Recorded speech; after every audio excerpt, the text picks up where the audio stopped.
E dando sequência à nossa série de relatos, onde nós estamos contando os principais casos investigados pela dupla de demonologistas Ed e Lorraine Warren, hoje iremos dar sequência com a verdadeira história da boneca Annabelle.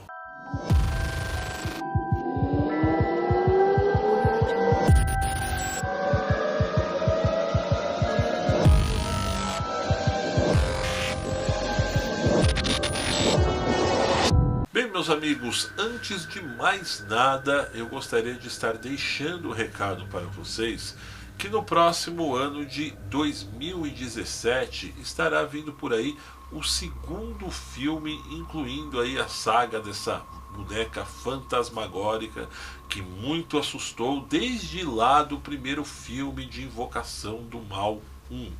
Porém, eu deixo também o recado que lá no meu outro canal, o Cine Bobagens e Videotapas, eu já tenho alguns detalhes sobre essa produção que já começou a ser filmada. Eu estou linkando aqui para vocês nesse momento aqui nos cards e também deixando aqui na descrição para que vocês possam acompanhar com muito mais detalhes quem está dirigindo o filme, qual a previsão de estreia. E caso também você estiver assistindo esse vídeo enquanto o filme estiver sendo lançado, ou também se já estiver sido lançado, vocês podem lá também nesse outro canal acompanhar também a minha resenha, né, com o que eu achei necessariamente do filme, quais foram as minhas impressões, e não deixem também a oportunidade de lado de se inscrever também lá no Cine Bobagens e Videotapas, onde eu falo muito sobre cinema, ok? Basta nós lembrarmos, antes de nós começarmos o vídeo, que dentro do filme da boneca Annabelle existem muitas vertentes diferentes da real história daquela bonequinha, né? Até mesmo fofinha, como vocês estão acompanhando aí no vídeo neste momento, daquela que realmente se difere da vida real. Alguns amigos até me perguntaram, né, Felício, puxa vida, por que eles fizeram isso? Por que eles mudaram no filme? Não sei, nunca li nada sobre isso, nunca vi nenhuma entrevista do próprio diretor James Wan relatando nada sobre isso, mas pela minha visão de quem acompanha cinema já há um certo tempo, eu acredito que todas essas alterações foram feitas para poder deixar realmente a boneca com essa cara assustadora, né? De fato, como vocês estão acompanhando aí no vídeo agora, estão inclusive vendo a diferença entre as duas bonecas, né? Para quem ainda não pegou esse fio da meada, para quem não sabe ainda realmente que a verdadeira Annabelle é essa que eu estou mostrando agora no vídeo aí para vocês, fica aí registrado. No entanto, o verdadeiro nome da personagem é Reggie Ann, uma boneca esfarrapada que posteriormente foi colocado o nome de Annabelle, feita de pano com cabelos feitos de fios de lã vermelha, que foi idealizada pelo escritor Johnny Gruelle, que a criou em 1915 juntamente com uma coleção infantil que Gruelle escreveu e ilustrou para crianças. E na verdade, nesse ano de 1915, o Gruelle tinha uma filha chamada Marcella, que tinha entre os seus 12 e 13 anos, onde ele fez questão com exclusividade de estar presenteando ela com a primeira boneca dessa coleção. Assim, então, ele desenhou um nariz com esse triângulo vermelho que vocês estão vendo aí, com os mesmos olhos expressivos e um sorriso simples. O nome veio de um livro de poemas do autor H. Cobb Riley, compilando o nome de dois poemas, The Wretched Man e Little Orphaned Annie. Porém, a nossa história ela começa a ficar um pouco triste quando nós tomamos ciência que a mesma Marcella, filha do escritor, ela morreu com 13 anos de idade lá na cidade de Londres, logo após uma vacinação de varíola ter sido feita em todos os alunos, onde supostamente uma reação deste mesmo medicamento teria levado a pequena ao óbito. Porém, o que ficou bastante explícito dentro desta tragédia foi que os pais de Marcella não haviam dado o consentimento ou mesmo a autorização para que a pequena tomasse essa vacina. Porém, as autoridades da época se defenderam culpando um problema pré-existente no coração da menina, enquanto Gruelle se tornou um opositor à vacinação e a boneca Reggie Ann foi usada como um símbolo do movimento anti-vacinação. Porém, passado esse triste episódio, nós já vamos transportar a nossa história agora para o ano de 1970, onde a mãe de uma jovem chamada Donna comprou uma antiga boneca Ragged Ann, deu de presente para sua filha, exatamente no aniversário dela. Donna, na época, era uma estudante de faculdade, preparando-se para formar-se em enfermagem e residia em um apartamento minúsculo com sua companheira de quarto, Angie, uma enfermeira assim como ela. E ambas as jovens ficaram super felizes com a presença daquela boneca. Afinal de contas, mulher tem muito dessa coisa, não é mesmo? Mesmo depois de adulta, muitas fazem coleções de boneca, acabam tendo uma certa admiração por esse objeto, e ambas nem desconfiavam do que poderia estar vindo aí pela frente. Passados alguns meses, Donna e Angie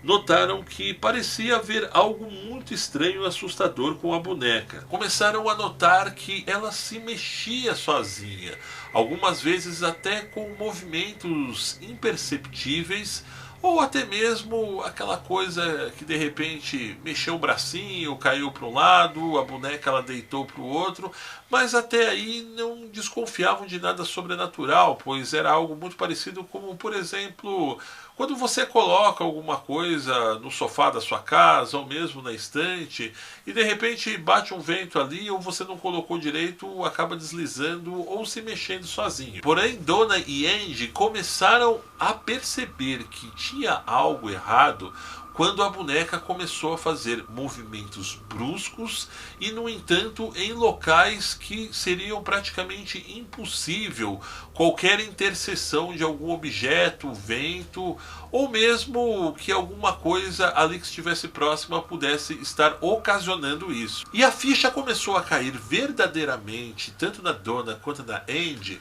num belo dia que ambas voltavam da faculdade. Logo ao abrirem a porta do apartamento, se depararam com Annabelle sentada no sofá da sala, inclusive com uma posição muito peculiar, as duas perninhas cruzadas, como se realmente fosse uma pessoa que andou ali, chegou até o sofá e sentou ali para ver televisão, escutar o rádio, alguma coisa desse tipo. E alguns dias depois o fato começou a se repetir, quando ambas saíam de casa, deixavam a boneca em um cômodo e acabavam encontrando em outro. E a coisa ela começou a se tornar ainda mais assustadora quando, passado cerca de um mês desses primeiros acontecimentos, que a Annabelle trocava de cômodos, ela também supostamente começou a escrever algumas mensagens, pois ao chegar em casa, a visão das garotas era a seguinte: a boneca estava estirada no chão e muito próximo a ela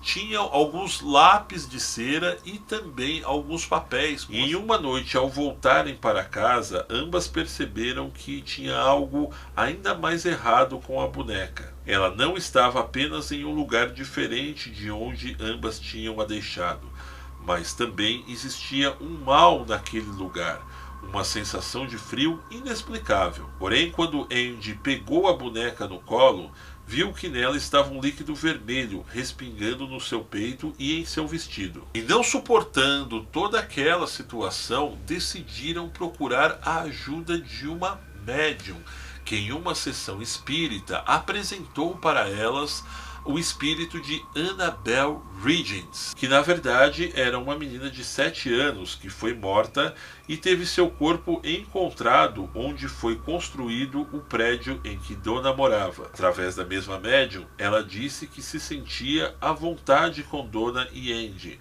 e que queria continuar com elas e se sentir amada. Por compaixão pelo espírito da garota, Donna resolveu deixar a boneca onde estava, mas logo iria descobrir que essa não teria sido uma boa ideia. E um dos amigos das garotas, que costumava inclusive frequentar o apartamento delas, desde o início não ia com a cara da boneca. Ele insistia para que elas jogassem aquele objeto fora, se livrassem de uma vez por todas, e que tudo aquilo que estava se passando, até mesmo a sessão feita com a médium, era uma grande besteira. Mas como as duas amigas tinham se apegado não só na boneca, mas também até mesmo pela história, né, contada da garotinha que estava presa naquele local, ali o espírito dela, e que gostava tanto das duas, acabaram não se livrando da boneca Annabelle, o que mais tarde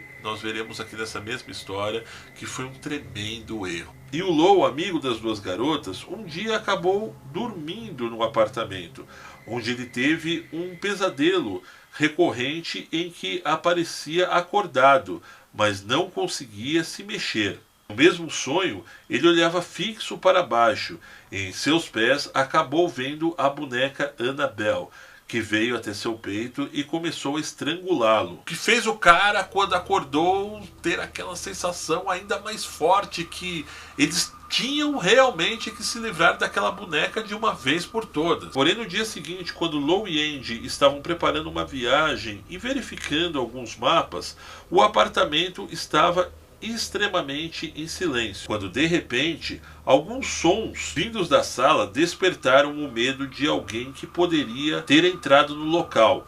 Lou, determinado a descobrir quem ou o que estava ali, foi caminhando calmamente para a porta do quarto. Porém, quando ele acendeu a luz, ele verificou que os cômodos, inclusive a própria sala onde Annabelle estava jogada no chão, estava completamente vazia e as portas não apresentavam nenhum sinal de terem sido arrombadas ou mesmo aberta por alguma visita inesperada ou mesmo alguém que estivesse tentando aplicar algum tipo de peça neles ali naquele local. Porém, conforme ele se aproximava da boneca, teve a nítida impressão de que alguém estava atrás dele. E ao se virar rapidamente, percebeu que não havia mais ninguém lá. E logo em seguida ele sentiu uma tremenda dor no peito, como se alguém estivesse realmente segurando ele por trás, apertando a sua garganta muito forte, onde em seguida, inclusive, ele começou a sangrar muito pela boca. E com a camisa completamente manchada de sangue, ao tirá-la, percebeu que tinha 7 marcas de garras distintas no seu peito.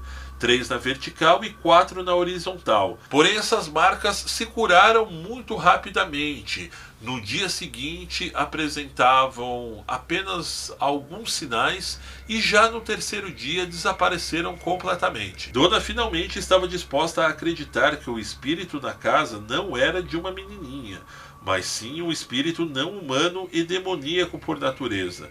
Depois da experiência de Lou, Dona sentiu-se na obrigação de procurar um aconselhamento de quem realmente era especializado no assunto, e entrou em contato com um padre chamado Padre Regan. Posteriormente, o mesmo Regan sentiu que era uma questão espiritual e que precisava entrar em contato com uma autoridade maior da igreja. Então ele contactou o Padre Cook, que imediatamente contactou o casal dos Warren, ou seja, Ed e Lorraine Warren. Imediatamente, Ed e Lorraine se interessaram pelo caso, foram até o apartamento conversar com Lou, Dona e Andy, e após as primeiras investigações perceberam que aquele não era exatamente um espírito humano. Afinal de contas, espíritos humanos, segundo eles, não se apossam de objetos inanimados e que com certeza aquilo era um demônio que tinha tomado posse da boneca. Ed explicou aos jovens que o demônio manipulou a boneca e criou a ilusão de que ela estava viva, a fim de obter reconhecimento, chamando a atenção. Na verdade, o espírito não estava pretendendo ficar ligado à boneca, e sim estava tentando possuir um hospedeiro humano. O espírito, ou nesse caso, o espírito demoníaco, estava essencialmente na fase de infestação do fenômeno. Ele começou a mover a boneca pelo apartamento por meio de teletransporte, para despertar a curiosidade dos moradores na esperança de que eles dariam atenção. E assim como fizeram, onde cometeram o previsível erro de chamar uma médium ao apartamento para se comunicar com ele. O espírito não humano, agora capaz de se comunicar com o médium, explorou o ponto fraco das moradoras, fingindo ser uma inofensível menininha perdida, ao qual durante a sessão foi dada a permissão por dona para assombrar o apartamento. Assim como o espírito demoníaco negativo, também foram esses fenômenos causados por ele. E em seguida o padre Cook solicitou a Ed e Lorraine Warren que levassem a boneca de vez embora daquele local.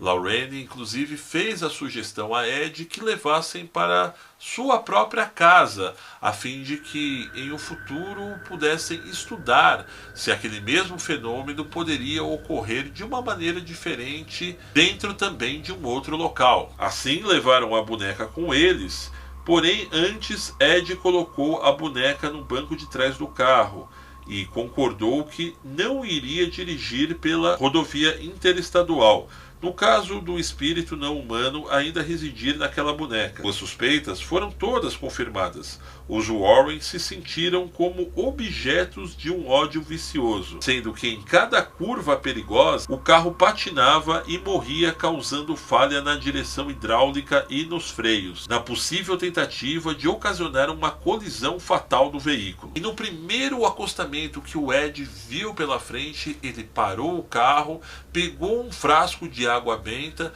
fez o sinal da cruz, jogou em cima da Annabelle, fato esse que acalmou imediatamente os ânimos, fazendo com que esses tais fenômenos parassem de acontecer com o carro e chegar em casa em plena segurança. No entanto, Annabelle começou a aparecer em várias salas da casa, quando os Warren saíam e deixavam ela trancada no edifício exterior. Muitas vezes, quando voltavam, abriam a porta da frente e encontravam ela sentada confortavelmente em cima da cadeira de Ed, onde posteriormente a boneca demonstrou um repleto ódio por religiosos que frequentavam a casa dos Warren. Em uma dessas ocasiões, o padre Jason Bradford, que era na verdade seminarista que havia se tornado padre recentemente, pegou a boneca no colo, olhou para ela e disse: Annabelle, você é apenas uma boneca de pano.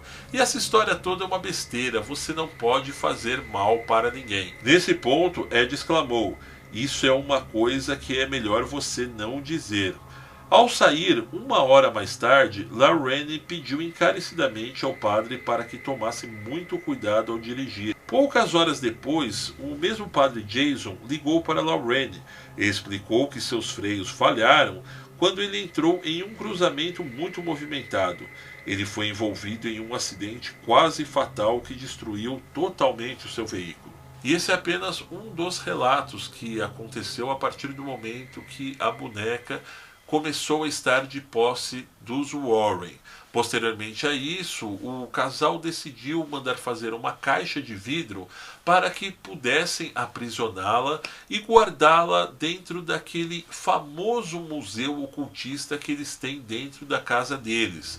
Museu este que em breve eu também estarei trazendo um especial aqui dentro da série Vídeo Mistério para poder contar sobre alguns dos objetos que estão guardados lá, dentre os quais a própria Annabelle. E todos esses relatos envolvendo essa polêmica sobre a boneca Annabelle com certeza acabaram inspirando os fatos que foram construídos para o cinema através do próprio filme Invocação do Mal, o filme solo da Annabelle e este próximo que virá o ano que vem também para os cinemas.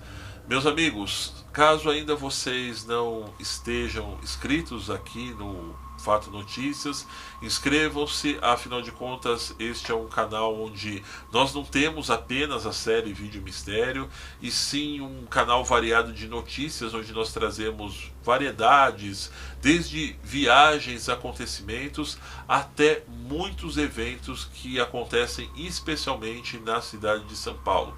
Fiquem ligados, não esqueçam também de deixar o seu like e participar comigo nos comentários, combinado? Um grande abraço e até breve.